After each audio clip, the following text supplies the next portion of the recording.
How's it going, everybody? You are watching the Milman Podcast, number 1. I'm Michael Milman, and with me today is Avi Milman. Hey. Hey. A lot of energy there. It is 12:30 in the morning, folks, and we're pretty tired because we've been trying to practice for this podcast. We've been, having a lot of trial and errors. This is probably like the 8th time we're recording it. To be fair, we shot 2 podcasts about a year ago. We never got to put it out, and the reason we don't want to put it out is they actually came out very good, didn't they, Avi? Yeah, better than I expected. Better than we expected, but you know what it is? It's like it's out of date, so it'd be weird to just put it out. We decided not to put it out. Maybe in the future, if we gain a decent following and people actually give a shit about us, we'll put out like oh yeah, this is kind of like a mixtape kind of thing we did in the past. Yeah, like a blooper. Yeah. Anyway, Avi, do me a favor. Can you fix your microphone? It's a little crooked. There we go. So anyway, talk to me, dude. What do you want to talk about? Because you were hounding me to do this podcast for a while, and I don't know. How's your dating life? That's it. You're just gonna jump into my dating life. My dating life fucking sucks, if you want to know the truth. And it's not because of the coronavirus? It's funny because you would think that the dating life scene would improve during the coronavirus. And how? I mean, on one hand, it's like, oh, nobody could go anywhere. Nobody could speak. Nobody can make out or go out, right? But on the other hand, if you're going through like dating apps, for instance, and you find somebody and you like them, then you can actually get to know each other and talk. Girls express their frustration saying, oh, I'm tired of not being able to meet. And, it's like such a tease. But I think that this is great. You get to talk, you build rapport, you get to know each other and you build that connection. And then when you meet each other, it's like, oh shit, it feels like I knew you for a really long time. And a lot of people, a lot of women especially, I've had this plenty of times, they're like, oh, the first date always is frustrating because I hate the whole, oh, we don't know each other and we have to be careful we can't just let loose. We can't act how we really act. It's too formal. And then we're asking these stupid fucking questions. It's, oh, what's your favorite song? Oh, what's your favorite movie? And honestly, I hate that about dating. This is the one thing about dating I don't miss. I mean, look, I was recently engaged. I broke it off. It didn't work out. No way. Yeah. You didn't know? You're my brother, and we live together, and you didn't know. Oh, shit. Anyway, so it didn't work out, and this was like 8 months ago. And on one hand, it's exciting to get back out there, right? To meet new people, this and that. And then the coronavirus hits, and then then you're stuck. Well, it's not even that. It's like when you actually go out there, you're like, oh, this is so fucking lame. Like, oh, it's like it's like that movie. I don't think you've seen it with Bill Murray, Groundhog Day. Nah, I didn't see Like it. he wakes up. It's the day goes by the way it does, and then he like dies or goes to sleep, and the next day is exactly the same way. He just can't escape. So depressing. It does exactly. This is what dating is. That's the whole movie. Depressing. Yeah, it's actually a good movie though. Believe it or not. Yeah. It's on Netflix now.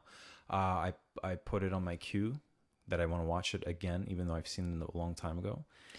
I thought you were gonna say something. Along Came Polly. Along Came Polly, I've seen it like once or twice, and honestly, I have no itch to see it again. It's not one of those classics like My Cousin Vinny. I always have an itch to see it. Oh, that's a good one. Like I've seen My Cousin Vinny a long ass time ago, and then I remember like about 7 years ago, I had this itch to watch it again, and I did, and that was 7 years ago though, because I was just thinking recently, like, oh man, I want to watch My Cousin Vinny, but I feel like I've seen it recently. And then I'm like, well, no, I didn't.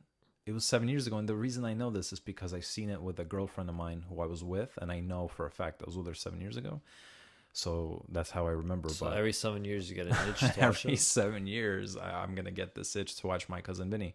My Cousin Vinny's a classic. Speaking of Netflix, right? Isn't that what everybody's doing now? Watching Netflix because of the coronavirus. There's nothing to do. I feel like everybody has always been doing that. Yeah, Everyone, but even more so. And everybody's. Go ahead. What were you gonna say? everyone always emphasized Netflix and chilling, but then now when it's actually time to do that, Dude, no one wants I to do that Netflix shit. and chill by myself. It's so much fun to just cuddle with my pillow and watch Netflix. Look, It's funny because I also do that by myself. yeah, It's but pretty depressing. but the thing is, everybody keeps talking about Tiger King and Unorthodox. These are like the two hottest Netflix series, and we haven't seen any. And it's weird because we've been in quarantine for 3 weeks, Damn, bro. and time all we've been flies. doing is watching reruns of Seinfeld. And Curb. and I am proud to say that we've finished watching season 10 of Curb Your Enthusiasm. Now, shout out to Larry David. You are a hilarious motherfucker because season 9. All right, so he disappeared after season 8, right? And nobody knew if he's going to do Curb Your Enthusiasm anymore. Season 9 came out, and I'm like, well, whatever, I'll watch it just because I'm a diehard fan. It was good. It was good. It was, it was nothing special, but it was really good. And then I heard he's coming out with season 10, and I was surprised because I'm like, wait a minute, how much more is he going to keep going? And then Marty Funkhauser, aka Bob Einstein, died. Rest in peace. He's one of my favorite characters of the show. Like Richard Lewis, I hate. Yeah. Right? Like we both agree that we cannot stand Richard Lewis, and no offense, Richard Lewis. Just an annoying character, but it's kind of not the same if he's gone though. Just in case he watches this, no offense to Richard Lewis, but yeah, he's a shitty character. Yeah, that's funny. Either way, so when Marty Funkhauser died, I was like, oh man, how good can season 10 be? It's getting played out, and he's dead. He's not going to be in the show. But again, as diehard fans, we're like, we got to see this. Yeah. Oh man, season 10 made me laugh so hard. Like, remember, we were both laughing out loud, literally, and I was very surprised with how good it actually is. I didn't expect it to be better than season 9 like that. He came out strong. He came out very strong, and the good news is he's planning to come out with more.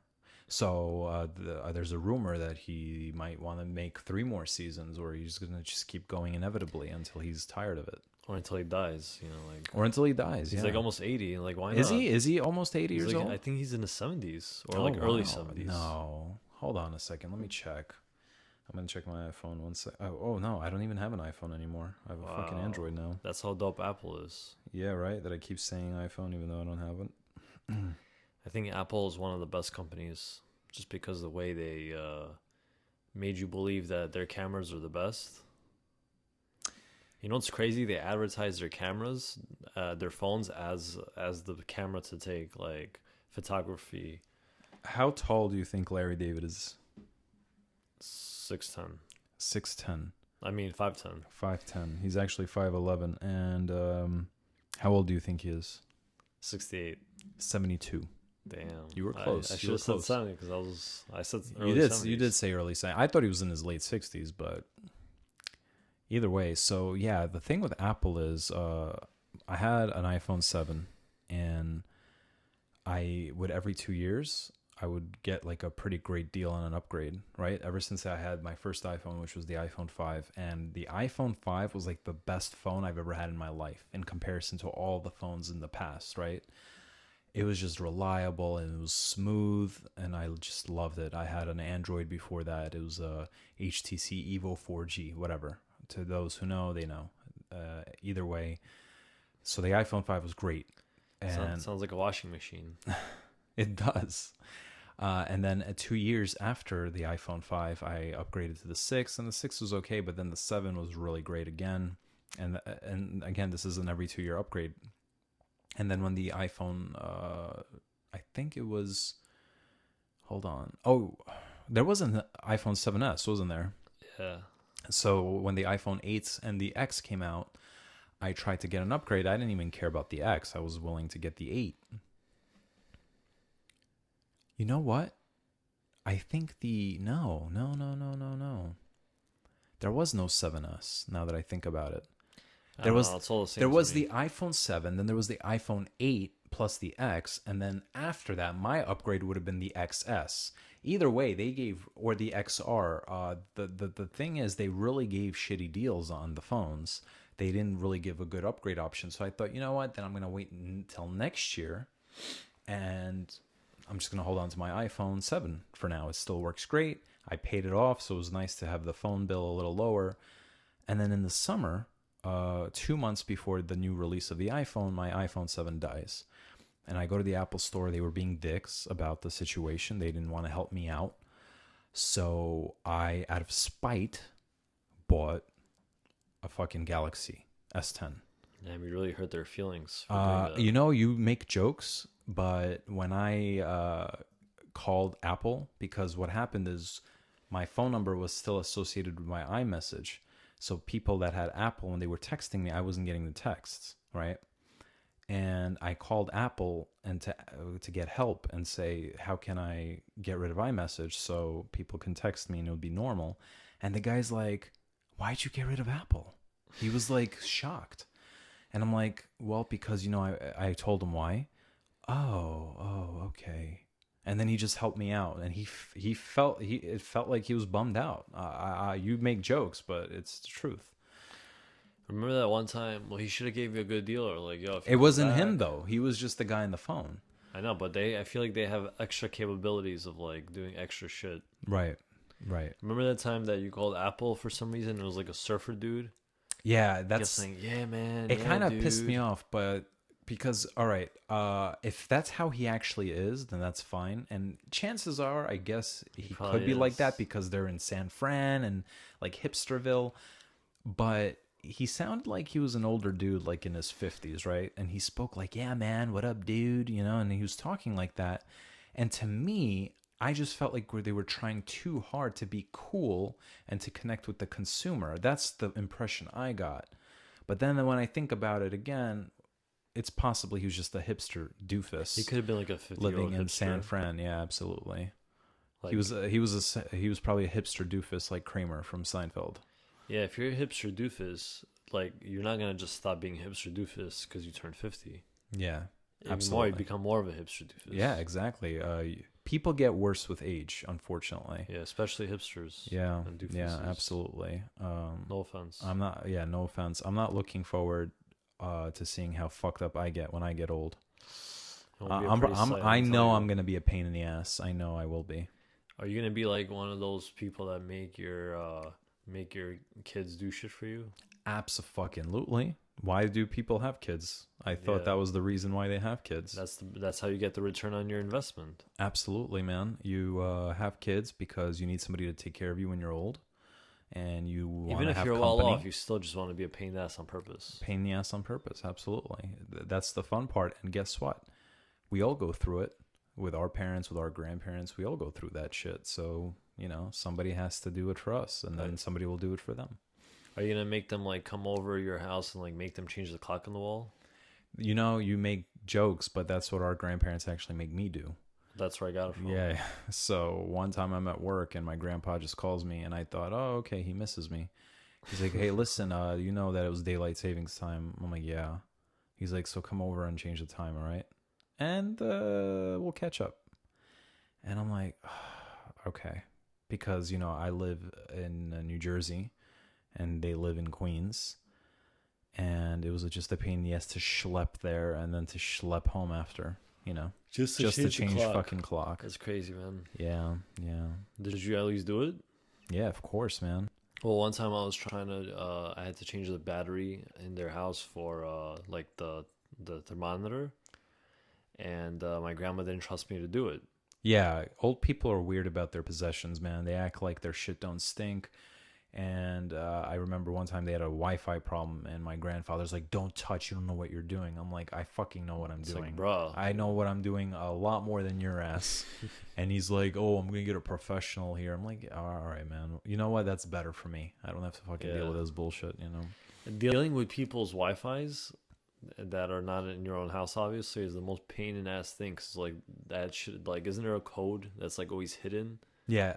and Yeah. like, you don't know where the actual device is. You know, it's not as bad now because I feel like finally people are becoming a little more tech savvy. Is that the proper saying? It is, Tech yeah. savvy.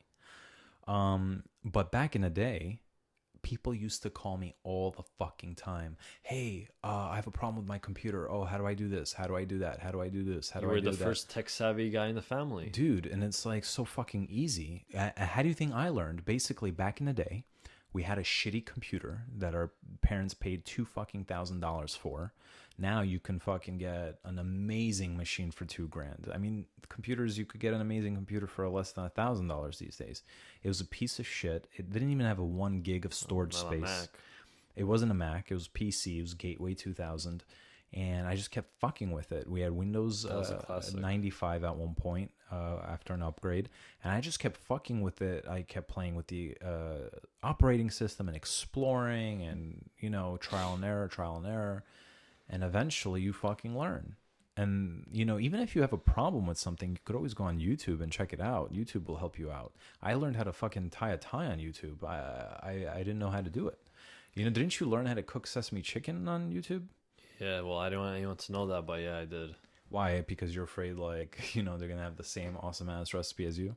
No, because I tell people that like I make this shit on myself. and Oh, you now- like lie to women and say, "Oh, I'm a good Yes. cook and I just learned on my own," but in reality, you stole it from YouTube. But you know what it is to make you feel better, just a little bit.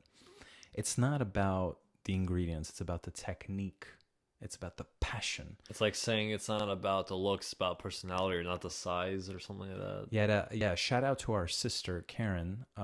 She made some cookies, and she completely butchered it. It looked like somebody sat on it. It looked disgusting. She was just like fucked a- up. it was It like was a- yeah. You buy the package from the store, and she just fucked it up bad. It kind of looks like a frozen like puddles of oil and chocolate chip. Yeah. But to her credit, she made up for it by making us brownies after, like a few Yeah, days it's pretty after. And dope. it was really good. She stepped up her game. I mean, it was still from the box. Yeah, still from the box, but like Michael Jordan says, you have to fail in order to succeed. Yeah. And she failed and she succeeded. So good for her. Yeah.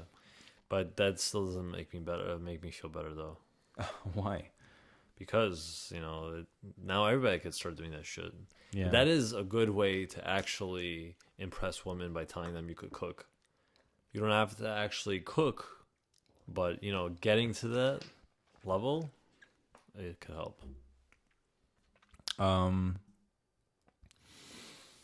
Yeah, there's something sexy about a man who cooks for some reason, right? I think because women just don't want to fucking cook. So I think it's like a fake positive reinforcement. Like, oh, I think it's so sexy if a man cooks, and then men are so stupid and naive. They're like, oh no, I want to impress her. So they start trying to like learn how to cook, and then they come over and they put this effort in. The woman's like, ha ha ha, sucker. You know what I mean? Well, you know what is a pain in the ass about cooking? Setting that shit up and then cleaning up after. So if like I don't mind to cook, but if someone does that other shit for me, I could cook all the time. Yeah, I guess. I cooked for a little while at one point, but my Oh, yeah, you cooking. made that famous paella. So which I was- called it paella, but it was not paella. Paella just sounds like it's messy. It sounds like That's why I said it. French or something like that. Yeah, but paella in reality, I heard is a fish dish, and what I was making was nothing fish. So basically, my cooking methods are very simple, folks. I took leftovers from the fridge, I put it on the pan, so it's not really cooking, and I just put teriyaki sauce on it, and I stir that shit up, and then it tastes good. Like, I'm like, yo, leftovers have never been better. Well, you have the secret recipe. That's not even cooking. the secret Teriyaki recipe. sauce. Teriyaki Yeah, sauce. Yeah, absolutely. you could literally make anything in the world, and it could taste like shit. But you throw teriyaki sauce and some barbecue sauce. You know, I had this Spanish class in college, and one of the things we had to do is like we had this stupid fiesta party in class, and everybody had to cook something. So I looked up how to Wait, how make. come you didn't say it in the accent? Oh, sorry. We had a fiesta. How do you say fiesta with an accent? I guess it's the same way. It's like a universal way of. Right. Anyway, so everybody cooked some bullshit. I cooked something called flan. I don't remember. It was like with eggs. What the fuck is flan? So I don't know. It was like a Mexican dish, I think. So I made it. I put peas in it, whatever the ingredients said. The only thing I added, which I omitted from the list because the teacher asked for the ingredients, I omitted the secret ingredient. I put teriyaki sauce in there. Are you for real? Yeah, for real. And I didn't tell, the teacher. So, everybody brought their food and she starts to try my flan. And she's like, like, this is so good for some reason. I don't know why. And then she's like, reading the ingredients. She's like, I make this all the time. How come mine doesn't taste like this? And I'm like, I don't know. Wait, what grade were you in? It was in college. What grade? I thought you said you were like in high school or like. Nah, I remember in 5th grade, there was like a fiesta we had also. And Wait, for college you had a fiesta? I know, it's so lame. What were you like in a special class? No, I was not in a special class, but asshole. But basically, listen. You know what I like about college? What? All right, so you know how these days people are like, do we need college? College is outdated and it's expensive. We can't do shit with a bachelor's degree anymore. If you want to work, you do, like for a corporate company. For a corporate company, but Kind of. anything else, if you want to be a self-made entrepreneur or sell some shit online or, whatever, Yeah. or work for Amazon, you don't really need college, right? And people complain like we spend all this money on tuition and we're not getting anything for our return. It's expensive AF. And in reality, they're not wrong. And this is the thing I used to bust your balls about because you went to Pace University. It's a private school. I said, dude, why? Why are you spending so much fucking money there, right? And you're now still, to this day, paying back student loans. That's because I couldn't get anywhere else. And yeah, that's what's fucking crazy about private schools like St. John's University, Pace. You could be dumb as a bag of bricks, and you can get in. And people are like, "Ooh, like if I worked for a company, right?" And somebody gave me their resume and it said Pace or some private school, I would have been like, "Oh, right, like you paid to have a good name." But I feel like most people don't look at it that way, or maybe there's like some conspiracy where they have to act like they're impressed, like ooh, Pace, even though they know deep down Why do you think it's so expensive? Because you went to a community college before, and you said it was a lot more challenging than Pace, but it was a lot more cheaper. Academically, it's more challenging, but that's not going to get you anywhere. No, absolutely not. And that's the thing with the United States, right? It's not about what education you're actually getting; it's the name. Everything's about name. Everything you have to know someone, right? Yeah. Connections. So the thing with college is this. So people say we don't need college anymore, and it's like a waste of money, and whatever. I think that people are right and wrong, right? So they're right in a sense where don't kill yourself over college. Don't spend all this money on tuition and sleeping there, right? Because people get dorms and that costs even more money. Yeah, but what if you go out of state? Yeah, exactly. They shouldn't do that. So they should just go to like a local school, like in New York, right? You have a CUNY school. You could go to a CUNY school.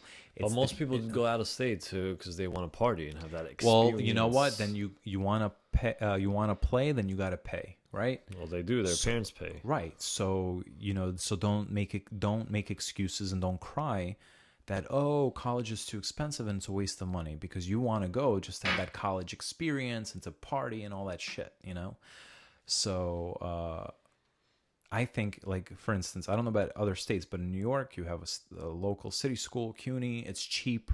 It's cheaper than state schools. It's cheaper than private schools. And you can get an excellent education there, right? As you should. State schools also cheaper. Well, I think city schools are cheaper than state schools. Yeah? Yeah, I think so. And then if you go out of state, if you live in New York and you go to Rutgers in New Jersey, you have to pay more money, and vice versa. So you can stay in your lane, as LeVar Ball says. You could stay in your lane, go to the school that's local, that's close, and get an education. And I think an education is very important, man. Like, it exercises your brain. And this one girl, I remember in math class, asked my teacher, she says, "Oh, sorry, professor," right? Like when you're in college. Get it right. Yeah, when you're in college, it's not a teacher, it's a professor, That's why they think they're better than teachers in high school and junior high school. They're like, I'm not a fucking teacher. I'm a professor. I work in Yeah. a fucking college. You And know they what I get mean? paid more, so Yeah, they like kinda a little better. bit more, just a little bit more. They have like maybe $50 a week extra or some shit like that. I don't That's know. I'm making it up. Either way. that's Um, still not bad, $50. So you go to the bar, you get a couple drinks. yeah, yeah. But anyway, so schools are important because the professor said, I'm going to tell you why you need math. Like she says, why are we doing this? I don't need math. I'm never going to use this. And he says, you're right. And I knew this, but he says, you're right. And this math, it exercises your brain. And me personally, when I went to school, when I went to college, I feel like the experiences I went through and the people I interacted with, it changed the way I think. It opened up my mind more, right? Yeah. So, and it changed the way I feel. So I think education is very, very important. However, you just have to be careful with the way you go about it. And one thing college has taught me as well, it's not just sitting in class and like learning shit, right? It's about doing things in order to pass, in order to succeed. I'm going to tell you, for instance, when I was in the Spanish class, right? And I did this with all my classes, by the way. I would always go up to the professor after and talk to them, right? Befriend them. Because again, that's like in the real world when you're in a career. You gotta hustle. Right, you gotta hustle. And when you're working somewhere, That's you how have to, pesos like. yeah, you have to do the same stuff. So I always befriended them, and we built this connection / friendship, if you will, like a student-professor friendship. And, I would always like talk to them and ask for extra help. So they would like set me up with tutors, and they saw that I was really trying, and I would get that like a little bit more extra credit going to those tutors, and then they really wanted to see me succeed. So they went out of their way to make sure that I passed. Okay. Then there were situations. I took this computer course, and I was lazy. Like computer class is easy, and it was like a point system. And you know what a point system is? You get points based on performance. No. So basically they give you like this outline, and you have to do all these projects, and each project is worth a certain amount of points. And if you do a certain amount of those projects, you get a B or an A or a C, right? Because all those points add up. But that's not enough, because you also have to pass the tests. So I remember it was like, oh man, like school was like almost finished. The semester was almost over, and I was failing the computer class because I was lazy. I didn't do shit. So on the last minute, I was trying to do all the projects, because they're easy to do, but I was running out of time, and I'm like, fuck. Because literally I had maybe like 2 hours left, let's say, right? So I was doing it. And I'm like, wait a minute. I remember this kid that I worked at a restaurant with went to this class a semester before me. So I called him, and I'm like, hey, bro. And at this point, I didn't work with him even anymore. So it was like, he was like, why is this guy calling me? I'm like, do you by any chance remember you said you took this computer class last semester? He's like, yeah. And then I'm like, do you by any chance have any of the projects? He says, I think so. I'm like, dude, can you do me a fucking solid and send it to me? I need it for a reference point or some bullshit. Solid? So he sends me the projects, and guess what? It's exactly the same projects that were needed to complete, for my class. So all I did is obviously change the name and print it, right, to my name. So yes, I cheated. Actually, should I even be admitting this? Yeah, it's past that point of, what do you call it? The statute of limitations. Yeah, whatever. So then I remember on the desktop, I was missing 2 more projects. I'm like, fuck, what am I going to do? And like I had 10 minutes left to turn everything in.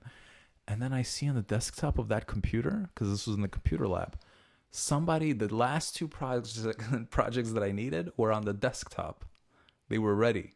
Like somebody just left it there by accident. Wow. And they forgot to delete it, I guess. So again, I changed the name. I fucking printed lucky, it. bro. Boom. Handed that shit in. What if that kid got accused of cheating after? How would he get accused of cheating? No, because it would be funny. Like if you submitted it, then they's like, oh, you copied off Michael. But they probably he probably submitted it before me. Yeah. Either way, listen, it was either get caught cheating or fail. So yeah. I'm gonna take a chance. You got to go down with the ship. Right. So it's like saying you miss 100% of the shots you don't take, right? It's kind of like Which that. is what Jordan said also. Right. And this is exactly what I did. I took a shot and I got it in. Another interesting 100%. story real quick I'm going to tell you, and this is also important, I feel, about passing classes. I had a criminal justice class, same thing, point system, right? And I only did enough work to get a C. And you want to make sure That's you get all the work you need. you want to make sure you get an A because it's better for your GPA, right? And Yeah, that's the class was fucking boring. The teacher was fucking boring. He actually called me out for dropping his class the next semester. He's like, "What happened?" I'm like, "Oh yeah, change of plans." I didn't like him as a teacher.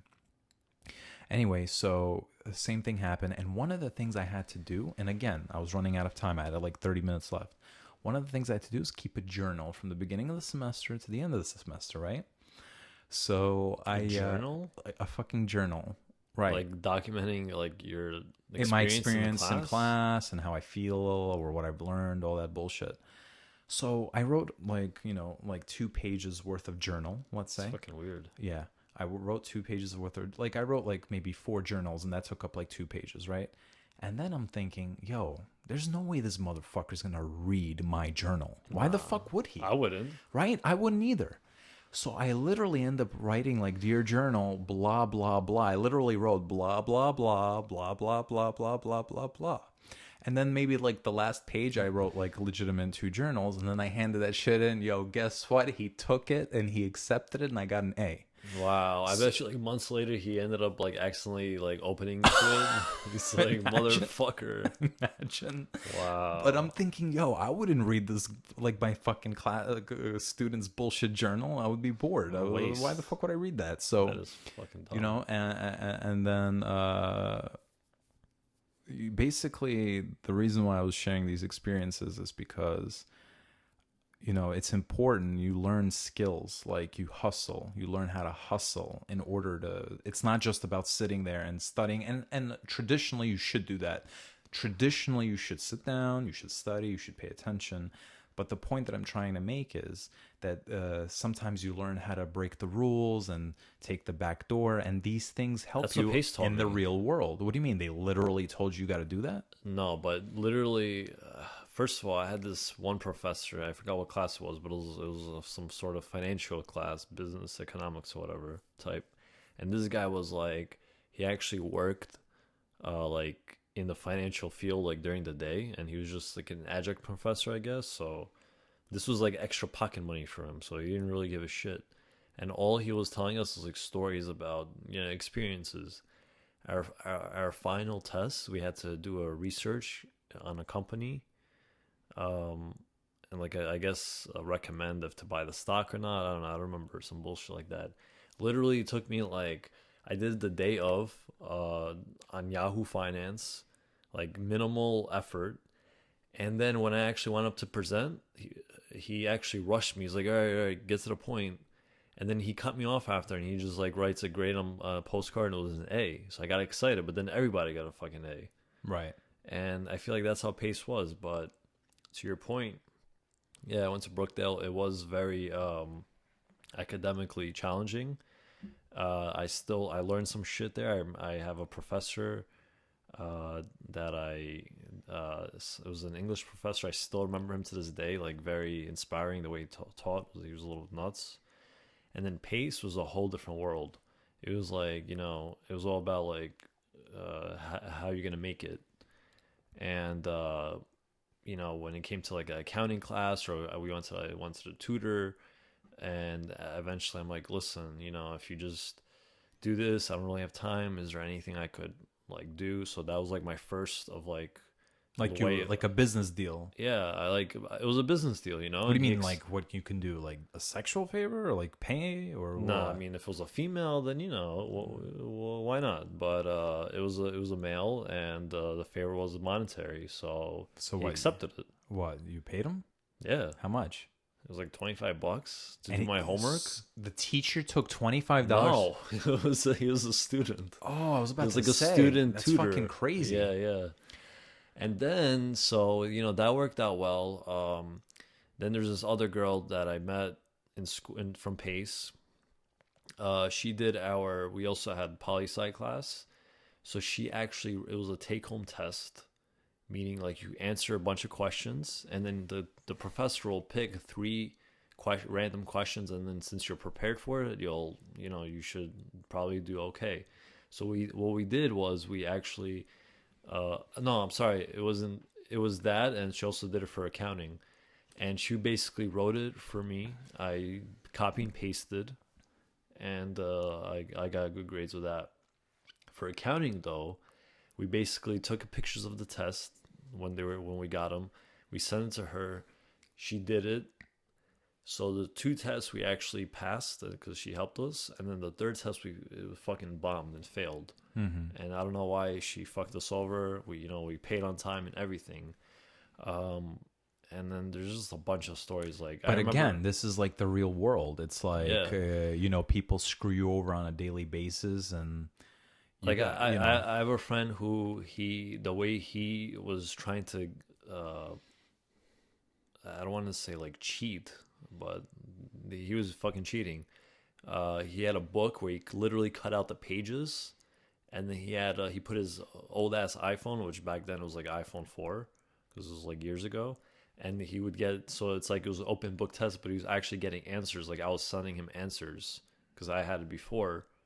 So like it was. What do you mean? Like so this is like cheating. Yeah, but it also taught like it was logistics and distribution. That's what I really got from it. Dude, that reminds me.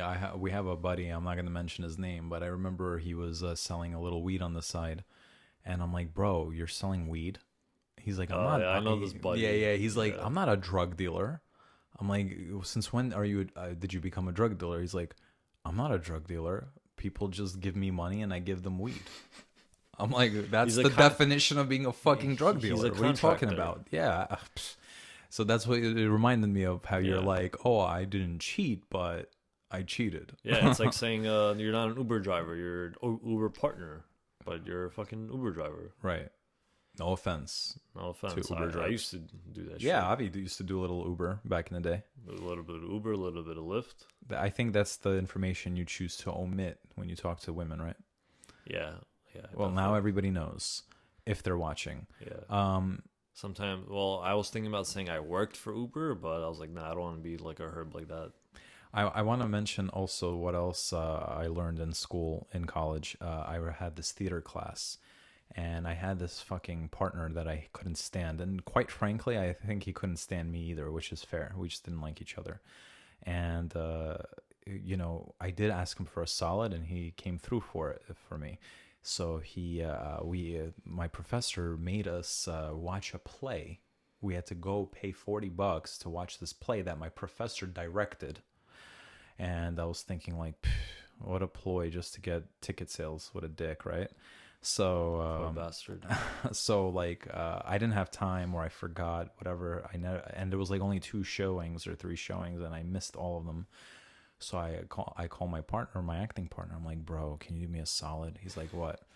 He's like, can I? And I think I gave him a little money for that too. But I said, can I just like look at your shit and like I'll just make my own version and nobody has to know about it. He's like, all right. So he gave it to me. I wrote my own version of it, and I handed it in. And I shit you not, the next class I come in, the professor's like, Michael. I'm like, fuck, man. He's like, come to my office.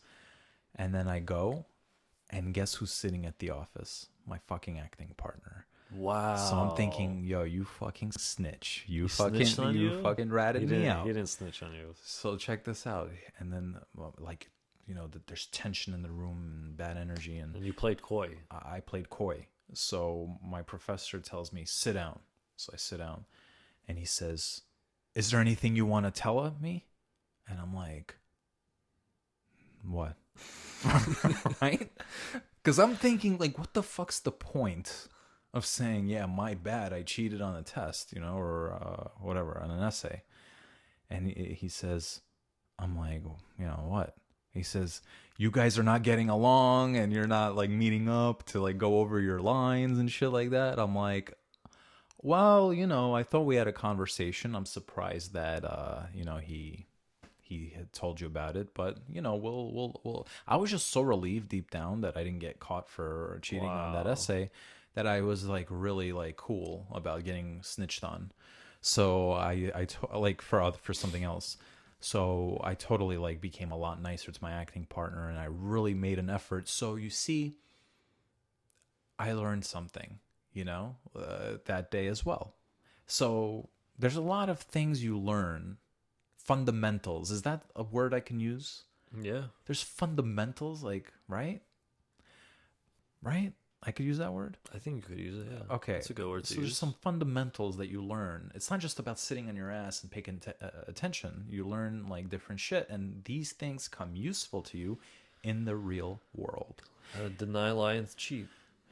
And I want to share one last experience, which I think is also very important, because this one consists of somebody fucking you over in the higher authority. Why does it gotta be the last? You just can't get enough of my fucking stories. That's why I'm doing this. Yeah. Just to watch you live. So I we both grew up in Queens, and I went to Forest Hills High School. And in my senior year, we moved to New Jersey, right? And not just in the beginning of my senior year, in the fucking middle, right?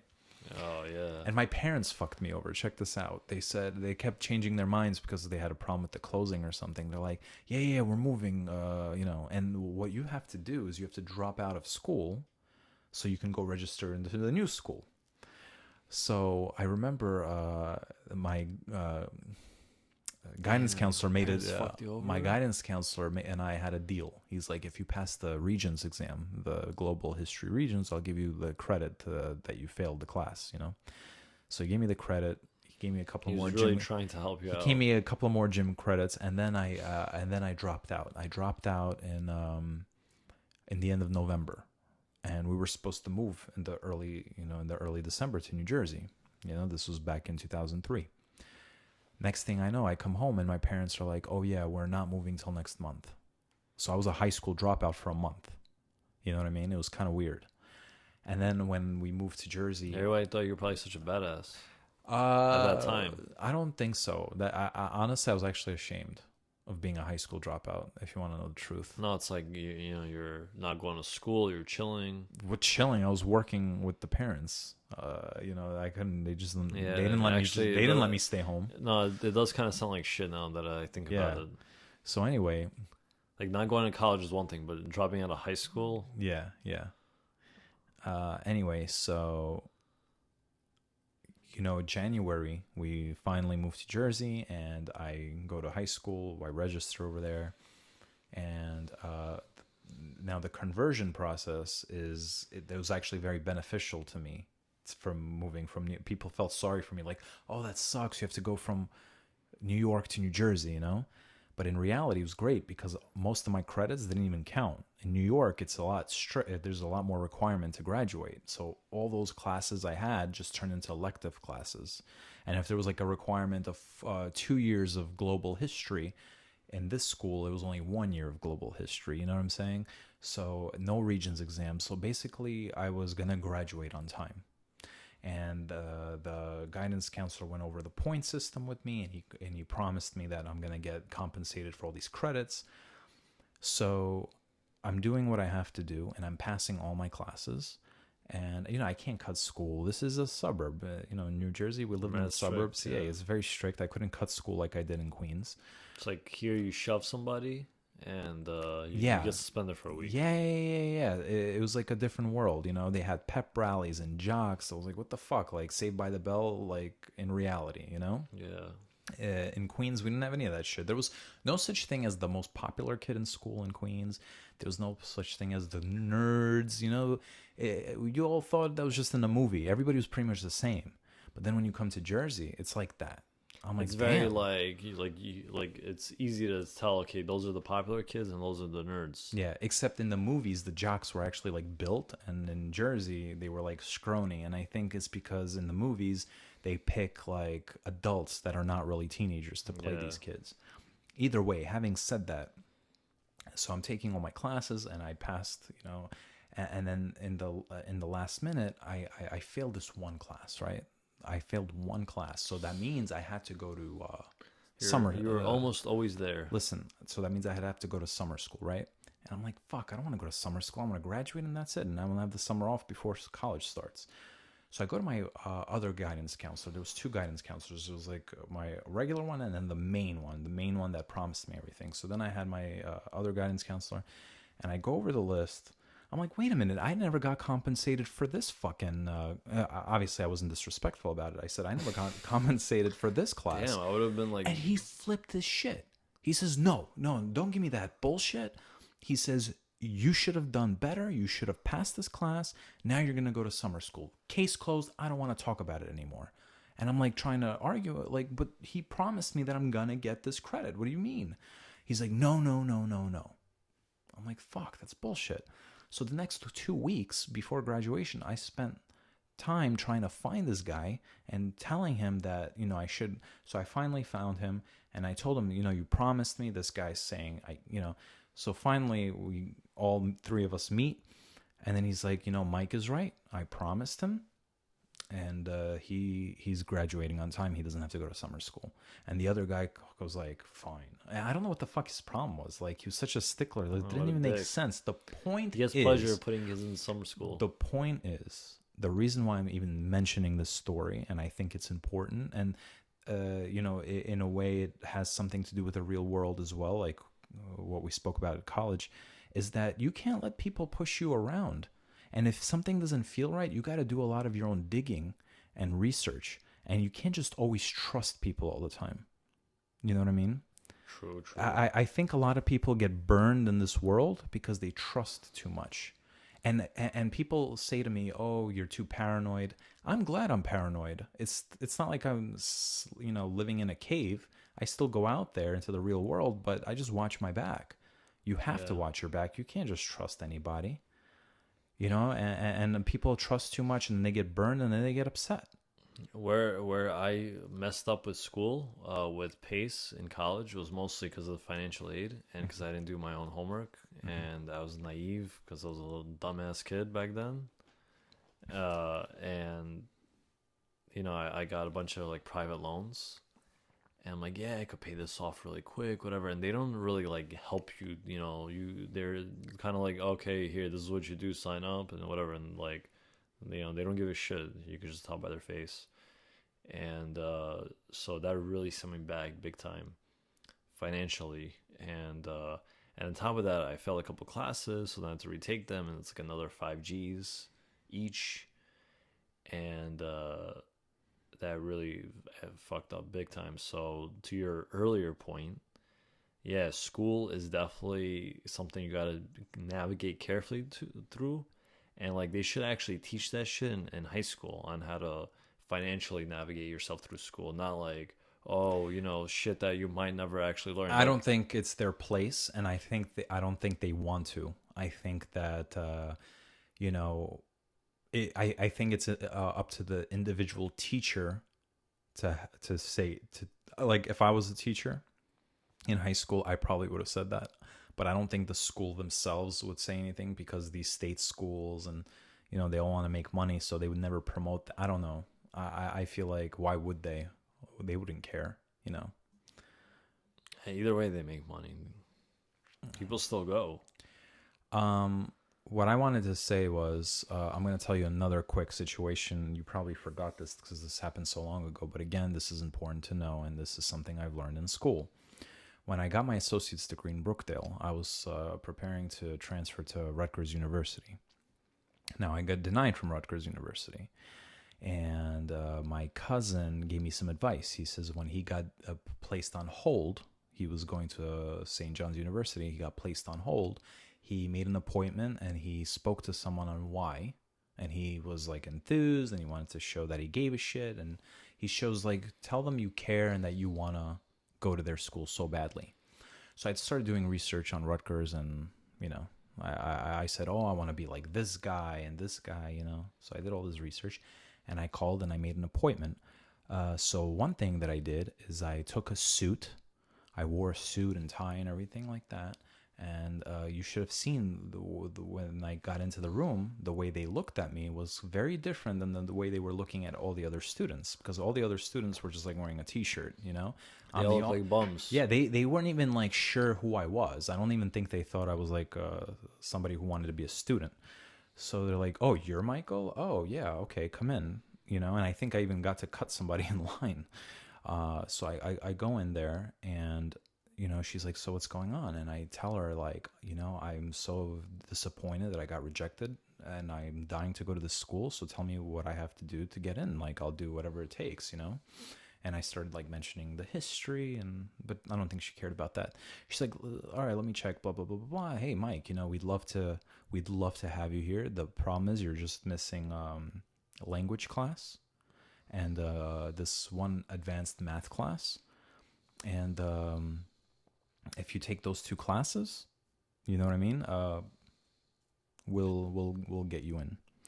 So I'm like, okay, great. So when I go back to Brookdale, and mind you, I already have my associate's degree at that point, so they used to have restriction on classes that you could register for. They used to say, "Oh, you're not allowed to take this class because you didn't do the prerequisite," you know. So now that I have my associate's degree, they said you could sign up for any class you want, right? So I signed up for 2 math classes because you need both of them combined to transfer over to Rutgers as one class, and that's the class I need to get into the school. So I, you know, sign up for both classes, and they let me sign up for these both classes. And out of nowhere, my professor says to me in the end of class, "Oh, Michael Milman, yeah, listen, come speak to me." And then he says, "Here's this letter. You're supposed to go see somebody about this." So I go see somebody, and she says to me, "Oh, you're not allowed to take this class. You can't take 2 math classes at the same time," or something like that, and you need the prerequisite. I don't remember exactly what happened. The rules are so dumb. Yeah, so there was a lot of rules, and I was like, "But you guys said that when you graduate, you can take any class you want, right?" "No, this is the way it works here." "Fine. Can I at least get a refund?" They said, "No, because it's too late." I'm like, "But it's not my fault." So basically, I went to the math lab. I spoke to this guy, spoke to that guy, spoke to this guy, spoke to that guy. I made my case. I was on the phone for hours. I did. And I'm like, but it's not my fault. I understand if I dropped out on my own or if I moved to another country, whatever it is, it's my fault. I should get a refund, right? No, no, no, no, no. And then I remember you were buddy-buddy because you went to that school and you became buddy-buddy with this one woman, right? She was helping you out. Yeah. So you gave me her business card and you said, "Just contact her. She's very nice and maybe she'll help you out." So I contacted her. She heard my side of the story. Next thing I know, I get a letter saying, "You got a full refund for the class," and blah, blah, blah. I was like, wow, that's amazing. And the lesson that taught me is that you never give up, no matter what, right? Because all the odds could be against you. It could be exhausting.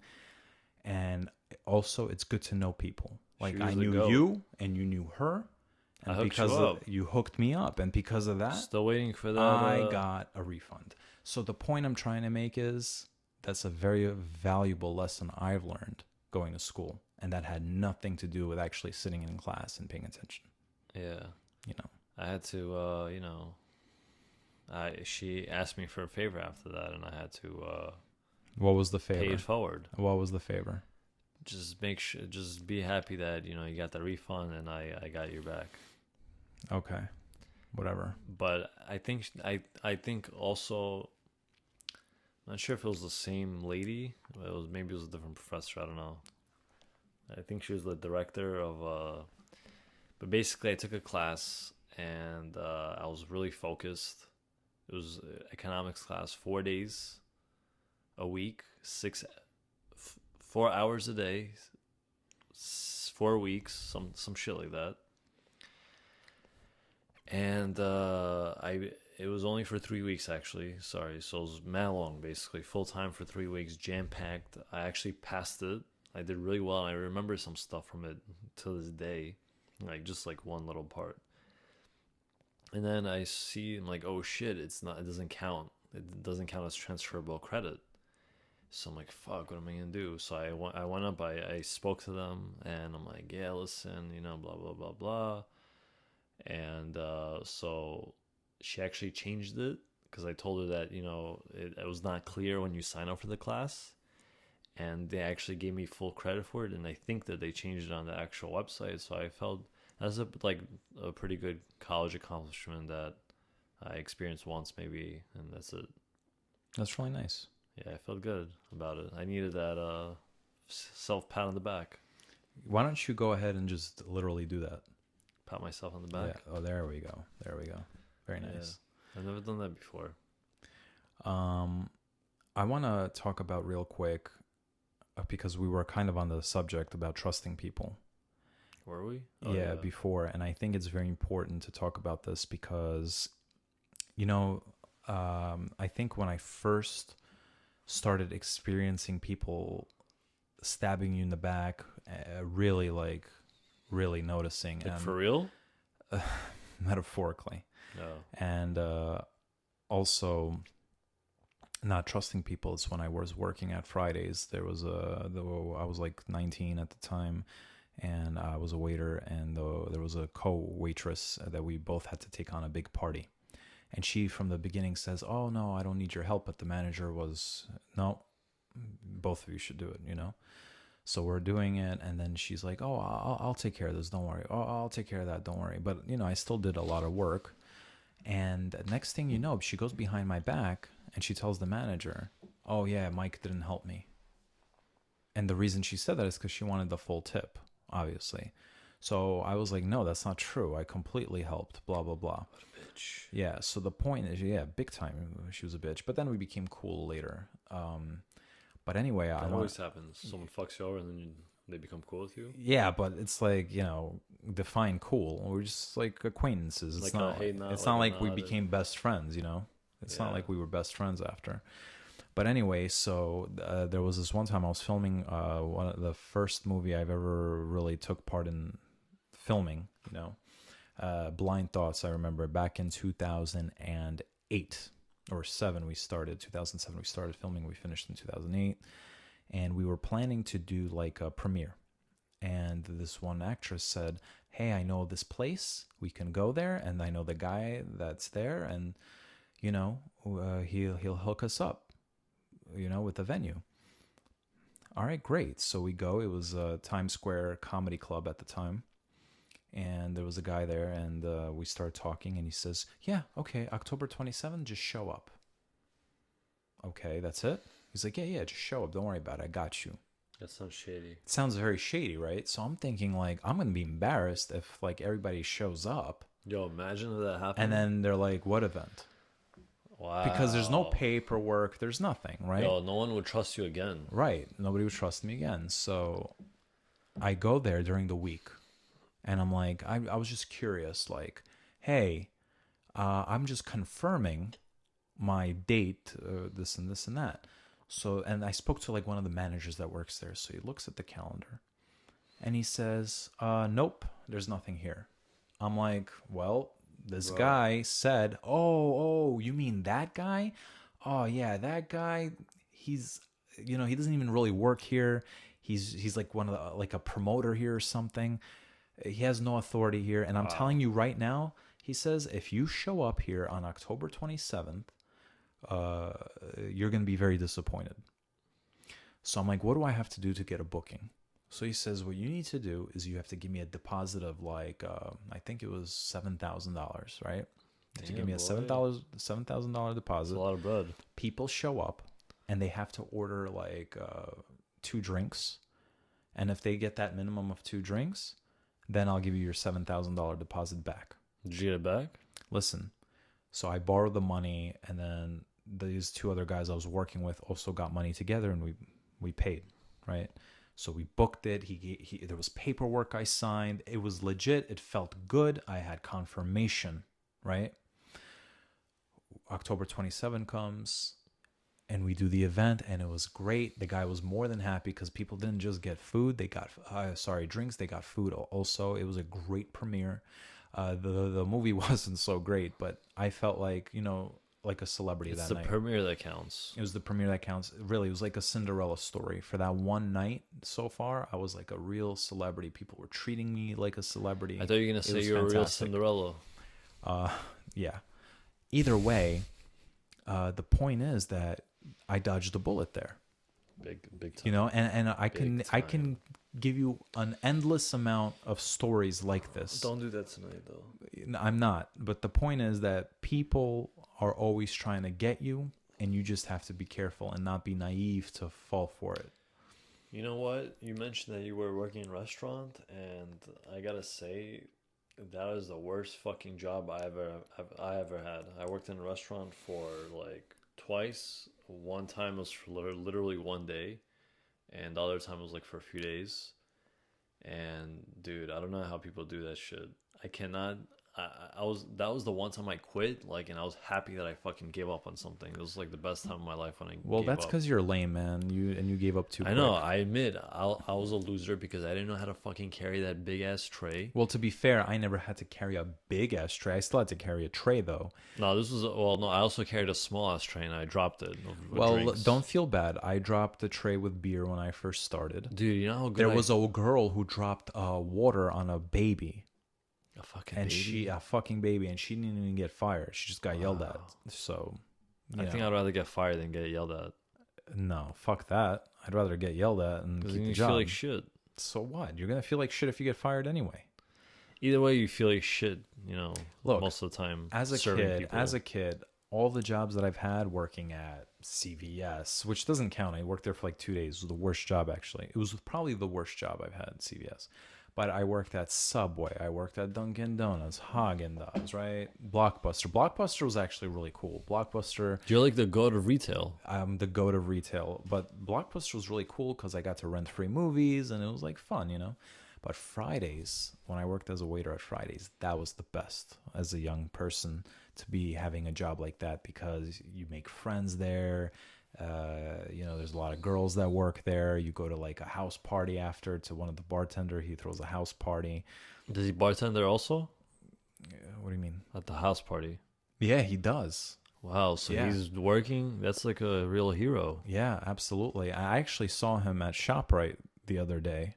Like literally like the other day? Literally the other day, but I didn't say anything to him because, we really didn't care for each other. And And he's still invited to the party? Or well, you yeah, just he came anyway? he invite. I'm the kind of person that don't just show up. I got invited. I hate the just showing Listen, up. if people say to me, "Oh, don't worry about the invitation, just show up," I fucking refuse. Me I don't want to too, be one of those people. It's very uncomfortable. He actually invited me, but it's like we were cool. Not We were enough to cool, chill. but we're not like we were never friends. like he And- would never give you his pin. He nobody like- would ever give me their pin. No, like if it's an emergency. No. If it's an emergency, I'm sure he would give me his pin. This is like that Seinfeld episode with George about that Bosco pin. Nah, man. But anyway, so it's funny because I feel like I have that with a lot of Bosco. people. Is this just me?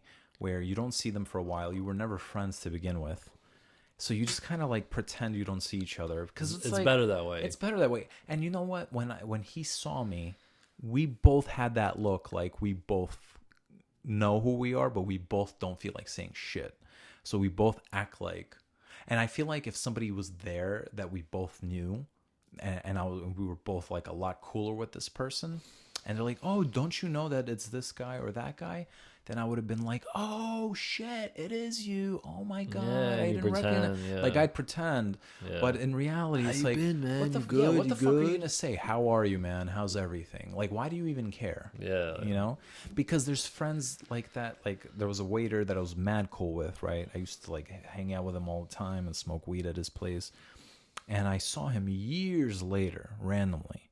And I was like, "Yo, what up?" Like gave each other like one of those bro hugs, not like a full hug, but like one of those bro where hugs. like your half your So- body still right, like you're, right, sticking out. right. So like you're, that, yeah. it's kind of like a handshake hug. Like, That's like you're cool, but like we don't. right. we We're don't mess with cool, each but other, we're not you know? like cool. You know what I Yeah, mean? yeah.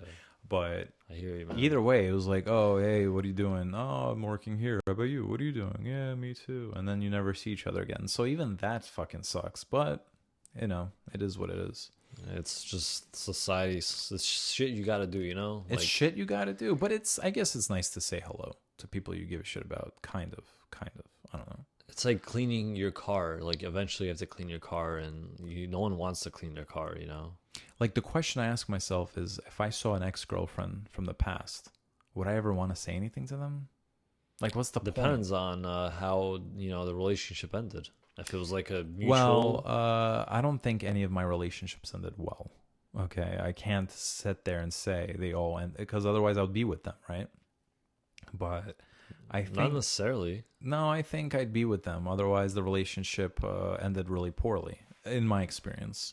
Well, yeah, but it could be like a mutual, like, yeah, we're not right for each other. Peace out. Yeah, because even if you want to kind of get laid, so you're like, ooh, let me talk to her. You know, I'm seeing her out of nowhere. Let me talk to her. I don't even think I'd want to do that either. It's like, yeah, I've been there. I've done that. What's the point of doing it now? And then because there's so many, especially like we're always in Manhattan. There's so many women. There's so many new women. Why speak to somebody from the past? After the point of you getting laid, you're gonna realize like, oh shit, this is exactly the reason why I don't want to be with her in the first place. Yeah, man. You're gonna hate yourself and her even more. Men know that once they, you know, what's a fancy word? Intercourse. For orgasm, once they climax, can they say it? Can you say that? That doesn't sound right. Okay, you get the point. All right, once a man is done, once they, you know, once a man is done, bust down then the door. Suddenly he's like, once the door's busted, suddenly he's like, whoa, where am I? What's going on here? Like, yeah. You know what I mean? Like you wake up, you get back to your senses. They wake up, they get back into their senses. So it's kind of fucked up. I feel like sleeping with an ex-girlfriend would totally be like that. Once you're done, you're like, why did I do this? That's why one night stands are not good. I hate one night stands, man. And I didn't have many of them, but when I lived in the city with my friend and I experienced two one night stands, the second one was okay. But was there more than that?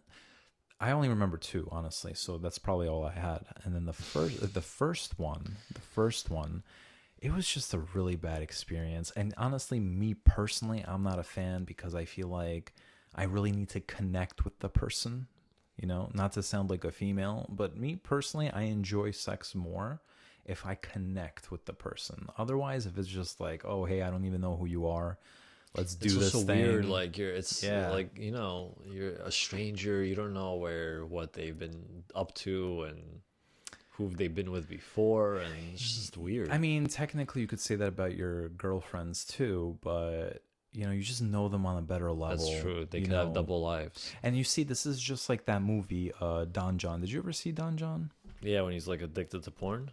Yeah, you saw it, right? So again, he had this hot girlfriend, right? Scarlett Johansson. She was so gorgeous, but he couldn't connect with her. He hooked up with the old lady. Right, the sex was bad, and he was still addicted to porn. Spoiler alert, by the way, it's too late.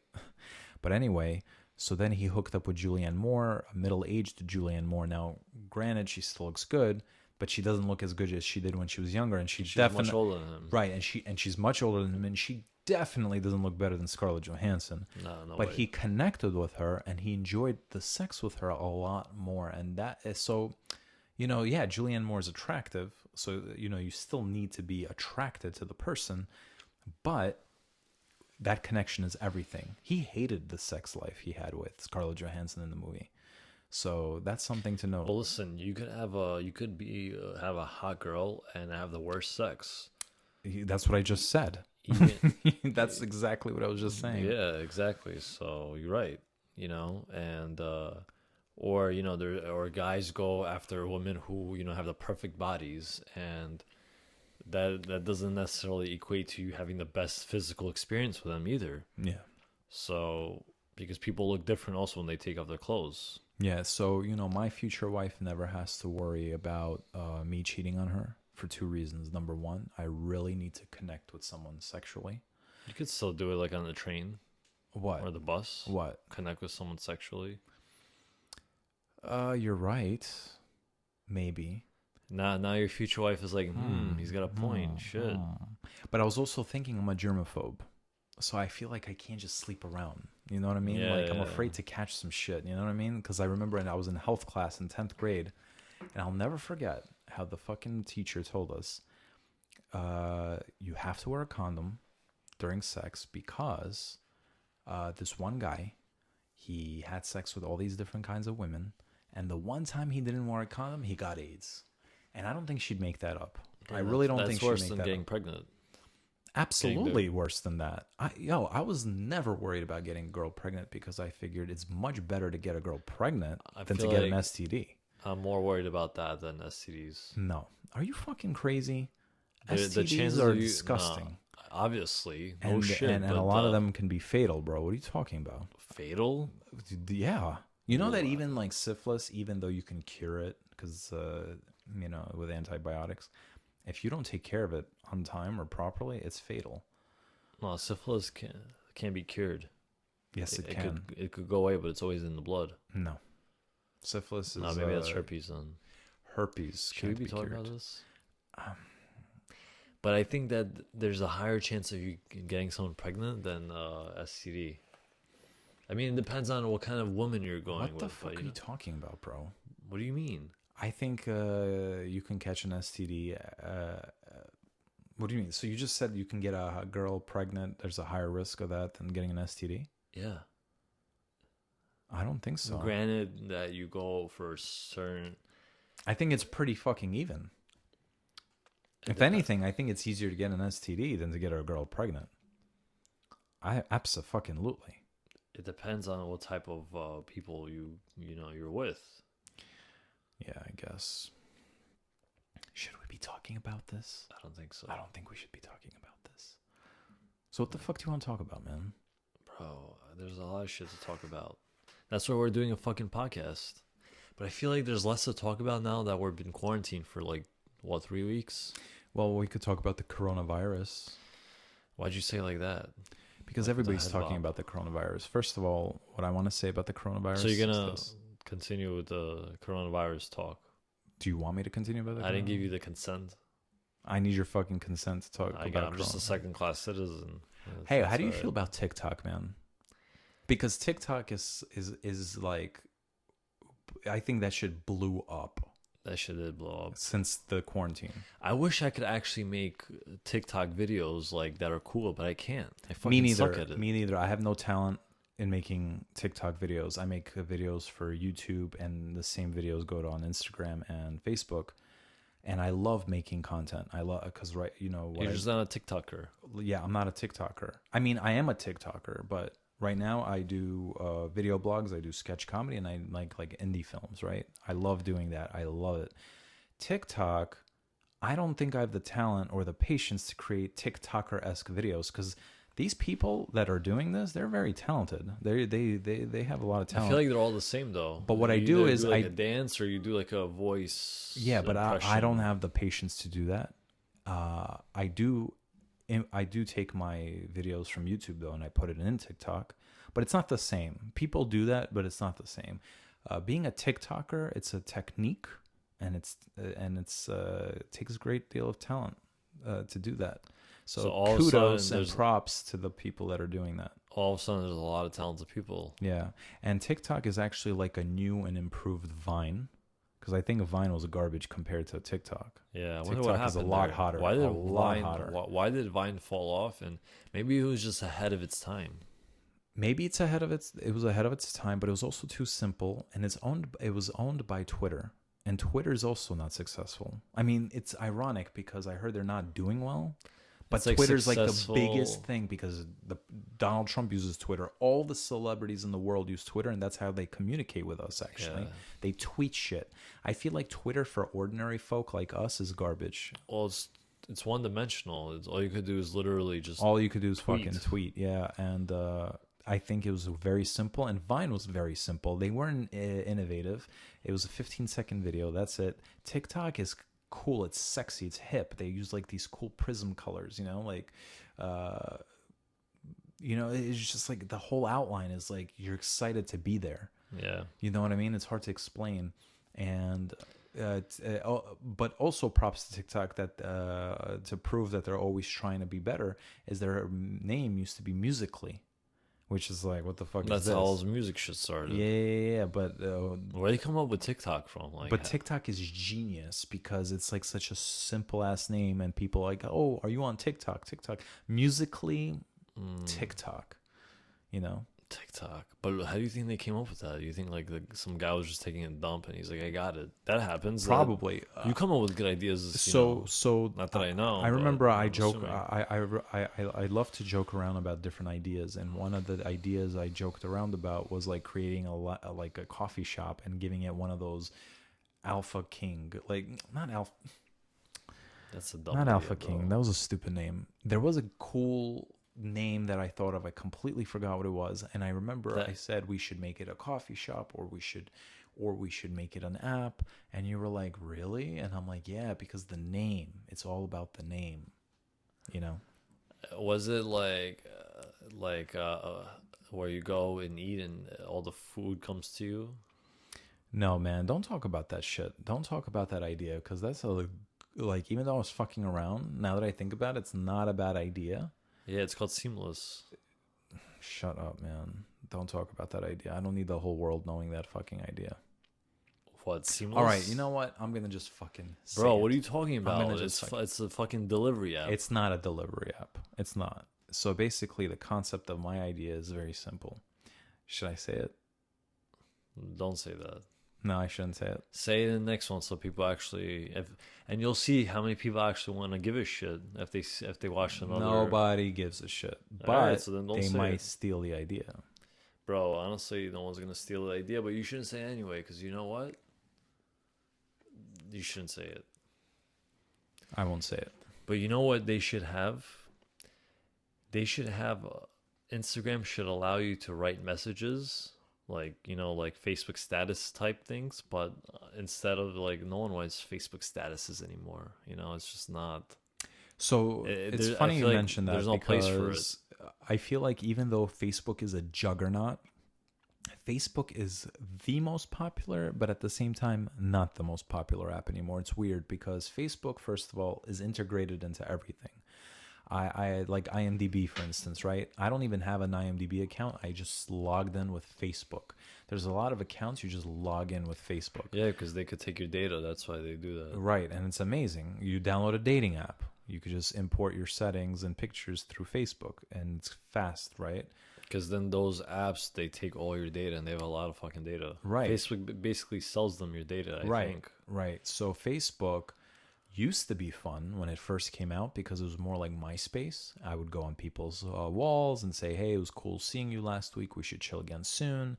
You know, people still, I guess, commented on each other's pictures. But now it's like depressing. All people are doing is sharing negative fucking news about politics all the time. And it's fucking annoying and exhausting and depressing. And I'm kind of like turned off about being on Facebook because of that. And I think the number one app, I think the most famous app now is Instagram, if I'm not wrong. Instagram? I think Instagram is the most popular app out of all of them right now. Yeah, I'll probably say TikTok is number 2. You think so? You think TikTok really surpassed everybody else? Yeah. Wow, that's crazy. And Because I most remember downloads? Snapchat at one point. You mean Was most hot. users or download? No, But like most used and most liked. Like Instagram is most liked because it's simple. You just take a fucking picture and that's it. You know, and people make careers out of that. And that's another thing I want to say, by the way. People shit on these Instagram models or Instagram entrepreneurs, but on the contrary, I give them fucking props. You know what I mean? Like if they can be a fake Instagram model, as people say, then kudos to them, props to them. They're making a living. They have a fan base. I think it's ridiculous to hate on them. Yeah, how could you be a fake Instagram model if you have a following? Well, you know why? Because real models, and again, this is everybody going by the book, right? People that go by the book hate people that don't go by the book. But it's very hard to go by the book because it's one road and you have to play by the fucking rules. And also there's a lot of people Because it that doesn't take play much to be a favorites. model. A lot of people play favorites. Like, you have to know people to succeed, because it doesn't, nobody understands. You need talent, yes, but it's not about talent. Okay, it's about who you know and who likes you and who wants to help you out. That's what it's really about. Yeah, you need talent, sure. You can't have no talent. Yeah, but you gotta hustle to get to know those people.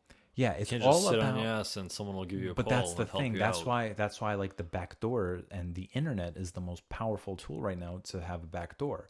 So the real models that, like, everybody like helps each other out, and they, you do me a favor, I do you a favor, I'll get you in, whatever it is. So these models, like real models, they're like on the runway, they're on Victoria's Secret models, whatever it is. These girls, like, maybe they don't have the same opportunity or the same connections to get there. So instead, they're on Instagram. They build a legitimate fan base. They make money. So why hate on them? I think people are just hating because it's like, oh yeah, you're taking away my spotlight. I think that's what it is. What does it take to be a good model? Looks, a certain body type. You could be either thin or curvy or in between. And you gotta just take pictures, and that's it.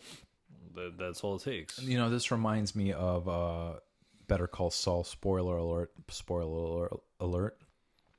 So in Better Call Saul, long story short, the brother is a very successful lawyer, and Saul Goodman, he, what was his name? Jimmy something before, right?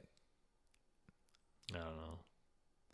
It was Jimmy. Jimmy something, whatever. Either way, so Jimmy, his real name is Jimmy in the show. So Jimmy was a fuck up, right? He always got in trouble with the law, and the brother kept bailing him out. So finally, he's tried to get his act together, and he started working for the brother in the mailroom of his firm.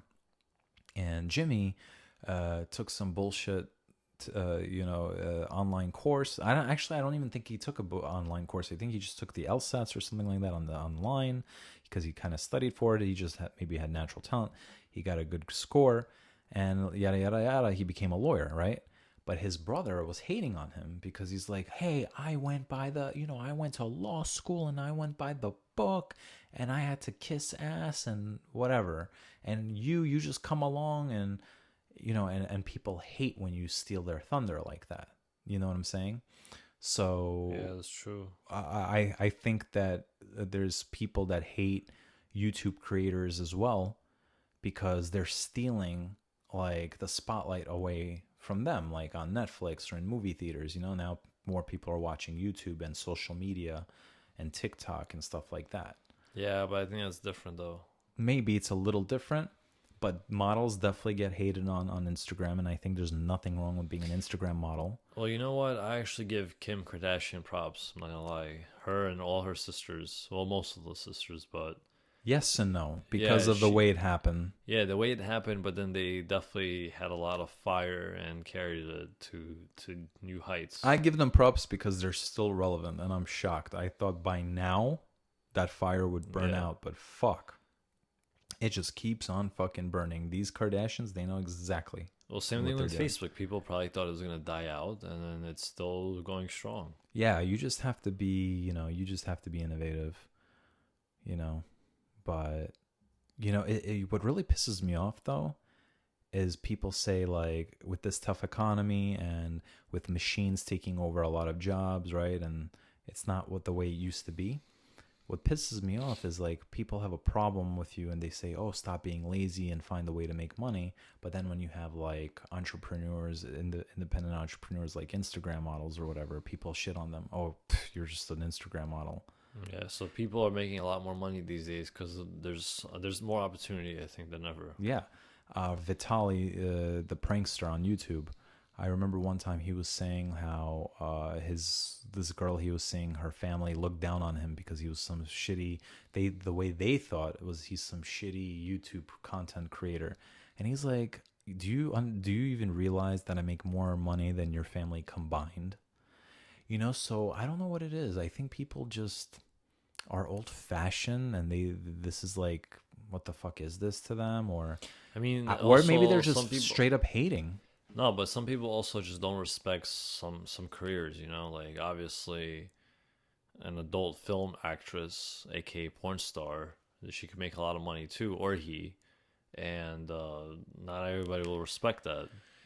Yeah, but I think you know adult what, they industry probably- is very different, and I think that you cannot compare that to being an Instagram model or to a YouTube creator. Yeah, but they probably didn't like his content though, because like he does Well, because like, he's like a little bit of an idiot. I get it. yeah, Like H3H3, to those who know them, I forgot their names, but the husband's, sorry, the guy's wife, her father hated him because he was making all these stupid YouTube videos, but he didn't understand that this is actually a legitimate career and they're making money. but it's off also of the this. generation that doesn't understand Right, that. So right, now, like our absolutely. generation, with the kids that followed, will understand that shit.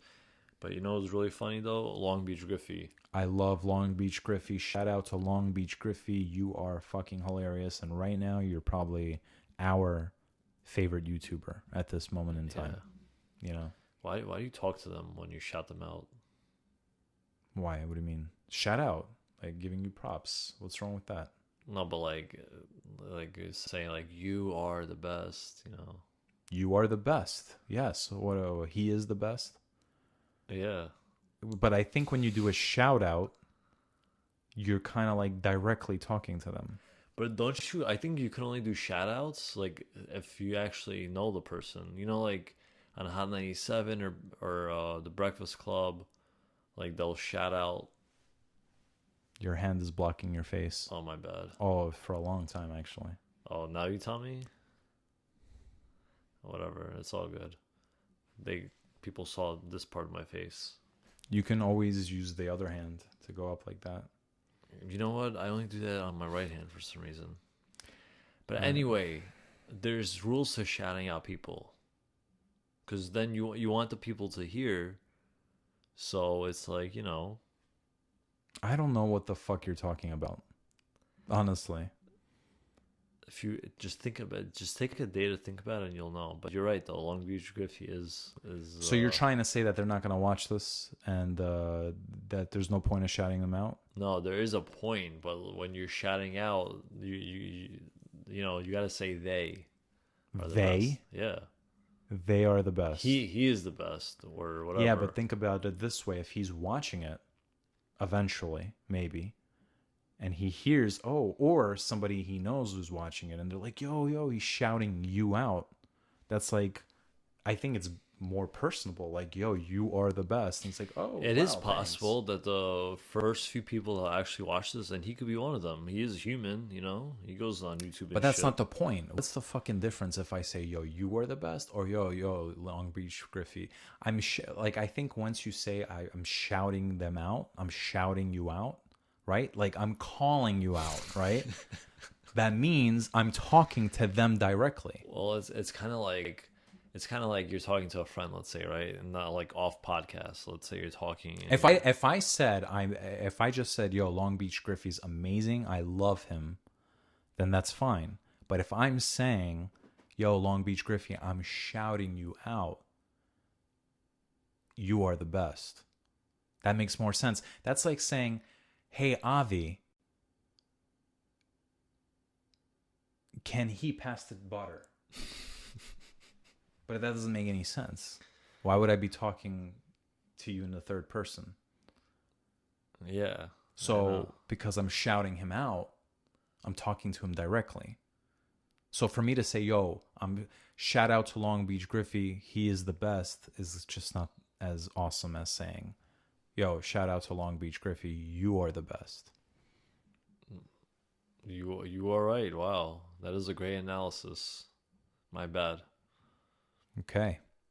I'm glad that we got that out of the way. Yeah. All right. What else? Is there anything else you have to say to anybody, or? I would want to shout out somebody, but I have no one to shout out to. So Why don't you also shout out Long Beach Griffey and say, yo, you're awesome? Yo, shout out Long Beach Griffey. You're awesome, man. You're mad funny. Oh, you know who I actually want to shout out? Devin Palmer. Devin Palmer. So with Devin Palmer, some random Instagram. He's only he's on YouTube, but I think he's bigger on Instagram, right? Yeah. So whatever, Instagram or YouTube or whatever. Instagrammer. I'm an Instagrammer. Instagrammer, yeah. I randomly went and came across him, and honestly, he probably the dumbest videos at first. And I remember I tagged you, and I actually felt bad for saying that because I feel like even though he has like a good following, he doesn't have that much comments. So maybe there's a chance he might see it and might make him feel bad. So then I actually deleted that. But then I actually became a hypocrite because I started following him, and I actually love his shit, even though it's mad weird. So when you first tagged me in Devin Palmer's videos, I was like, yo, this is the dumbest shit I've ever seen. Why are you sending me this? And I still feel that this is the dumbest shit I've ever seen. However, Devin Palmer, I gotta say, because I'm shouting you out now, even though it is the dumbest shit, it's the funniest dumbest shit. It is addicting and it's catchy. And it's so fucking dumb. And at first I'm like, what is this bullshit? But then like you're like watching and you're like, yo, this is actually fucking dumb but funny. Yeah. Like Long Beach Griffey is a little different. He actually like makes legit. Yeah. But there's more meaning to his shit. Right. Devin Palmer's a little like very random. Yeah. But I love it. It's his own. It's his thing. It's his thing. It's his art. It's who he is, and I give him so much fucking props. I gotta give him props because I bet you when he first started, people are probably like making fun of him. And Yeah, how old absolutely. do you think he is? Like 18? He looks like a young kid. Yeah. I think he might be like He looks like he's going early through puberty. 20s, late teens. Yeah, He probably is like early 20s. Yeah. But when he first started this shit, I bet you he was like, people are talking shit. Oh, this is dumb. And people still Of talk course, shit. of course, they jump on the wagon or they hop on, Mm-hmm. after you get a certain amount of following, and then they all pat your back and compliment you, Yeah, absolutely. So check out Long Beach Griffey, Devin Palmer, and check out our shit. And check out fucking Michael Milman shit too. So, I have... Shout out to Michael Milman. Thank you, Even thank though you. Right here is Thank you. lame, actually. So what I do is I have 3 channels right now on YouTube. One is this podcast channel. Actually 4, because of the podcast channel, and then there's like a podcast moments, I call it. The Milman Podcast Moments. It's going to be the podcast cut up into pieces. Because that's... You got more channels than like DirecTV. Like those bars. And then I have my video blog channel. And then I also have my sketch comedy channel. Yeah, man. So the sketch comedy channel is new. I just launched it recently, and I've been finally seeing a little success because of one sketch. I made this parody of Darman, and Darman and Jay Shetty, they make these corny fucking videos, and there's like some truth to it, but sometimes they're a little too extreme and corny as hell of these messages. Like one thing I had a problem with Jay Shetty's video, I saw this video where you had 2 fathers, right? And one father was like cool, and then one father was like way too hard on his son. So the son was a fuck up. Both sons were fuck ups. And then one dad's like, oh, don't worry, man. You'll get him next time, Like, keep your head up and all that bullshit. That shit never happens in our family. Yo, our family, we get the other father. Hey, what the... Actually, I wouldn't say it's on that level, though. Because the other father was a complete dick. Like, what the fuck is wrong with you? Like, our parents are more passive-aggressive, but it's like a Russian-Jewish mentality, like Soviet Union, former Soviet Union, actually not just Jewish, but former Soviet Union mentality. And they're like, they're just like, oh, you got a 95? Why didn't you get 100? Yeah. Oh, well. And they're kind of like passive-aggressive about it. You're like, they like hit you with it, and then they walk away, and you're like, what the fuck just happened? You know what I mean? Like, aren't I like, what? But anyway, this father was a fucking asshole. Like, you're a fuck up. You can't get anything right. And the message was that Jay Shetty's trying to say, you got to be like Father A. Oh, don't worry, man. Like, everything. But I think there has to be a fucking balance, because the extreme father is a dumbass who's going to fuck his kid's life up. And then the other one is way too lenient with his kid. And his kid's going to think it's okay to be a fuck up. You know what I mean? So this one has too much pressure not to be a fuck up. And then this one's like, oh, it's like the rest of his life, he's going to remember his dad's words and say, oh, A long story short, they're both going to end up both being fuck ups. Absolutely. And you have to be in the middle. So the good father and the bad father should kind of like combine the good traits and get rid of the bad traits. Together and raise Right. their kids together. Right. And that way you have a balance, and you'll say something like, come on, man. You gotta want it. You gotta fucking want it. And it's kind of like motivational speech rather than hate speech. So instead of saying you're a fucking idiot, what's wrong with you? Come on, son. Do you want this or not? Come on, and get this beast out of you. You know, like you gotta be more motivational. You can't just be like, oh, it's okay, everybody wins kind of mentality. Like, nah, man, not everybody wins. That's why there's competition. That's why there's, that competitive nature. Not everybody wins. That's bullshit. Yeah, there's winners and there's losers. Yeah, and not to sound mean, but you always have to thrive. You strive to be a winner. You know that doesn't sound mean. No, and just because you lost, nicest way you could have ever put it. But just because you lost, it doesn't make you a loser, though. That's where people get confused. Well, technically, you are a loser. No. A loser is someone that just gives up. A loser is someone who gives up, and lost. someone who blames their problems on other people. A winner is somebody who lost in the past and who failed and wants to succeed. Okay? That's the difference between a true winner and a loser. Yeah. Just to clarify. And everybody loses at some point in their life. And without that, without the losing, you can't win. Yeah. Because you can't feel the pain of losing and wanting to overcome that. It's kind of like when you have a rich family and these spoiled ass kids just get everything they want, and then they don't appreciate the money. I was a loser when I quit that restaurant job, but you know what? That's a different story. Like, people shouldn't be like, oh, take that as example and make your life into a losing type of lifestyle. But that was like it felt good to lose, because you know what? I also realized that shit ain't me, because I can't carry those fucking trays. Yeah. But you also, the lesson in that is also you get to learn who you are. Yeah. And I think that's important, and that's a step to actually becoming a winner. Yeah, absolutely. But I can't. Jay Shetty, what a name though. Jay Shetty. He probably got made fun of a lot. I don't even think that's like his real name. I think that's like his stage name. But Nicole Arbor actually recently called his ass out, probably like a year ago, but for like stealing quotes and shit like that. That's why I'm surprised he's still out there. But damn, man, some of these videos I watch, I'm like, okay, come on. Yeah. So yeah. I think we covered some good ground here. I'm gonna be the one to say it, not you. That's why I was waiting for you. It would be weird for me to say that. It's like, yeah, it would be weird for you to say it. But anyway, I want to say that this was fun. Thank you. I'm looking forward to episode 2, and I think episode 2 will be better. Right? We're gonna get better as we go along. This show's good, bro. But yeah, episode 2 would be better. No, and I want to shout out H3 podcast, because they were inspirational. Like I remember. Oh, there you go. You're saying they. Well, because like now I'm not like, because I'm talking to you about them. That's why I'm not talking to them. I'm not saying, hey guys, the reason why I'm shouting you out is because blah blah blah. Anyway, they are awesome, because I remember there was like this episode, I think it was 50, I'm not sure, and they're like, we made it to episode 50, and we didn't even think we'd get this far. We actually wanted to give up many times. It wasn't working out for us at first, which is actually interesting, and this makes me want to watch like a few of their earlier podcasts and see what was going on there, see why they were saying that.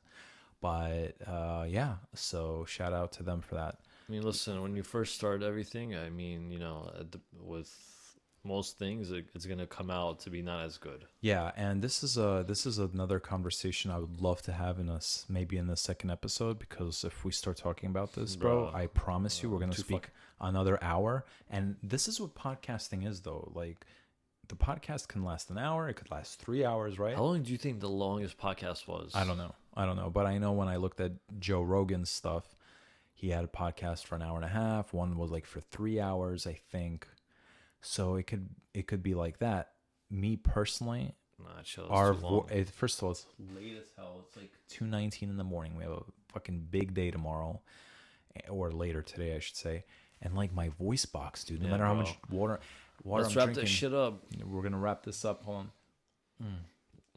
This video is sponsored by. Oh, you almost had a climax. We should have a video sponsored by your coffee, and we should have your coffee here next time. Yeah, we should for sure. We But will. that's another conversation.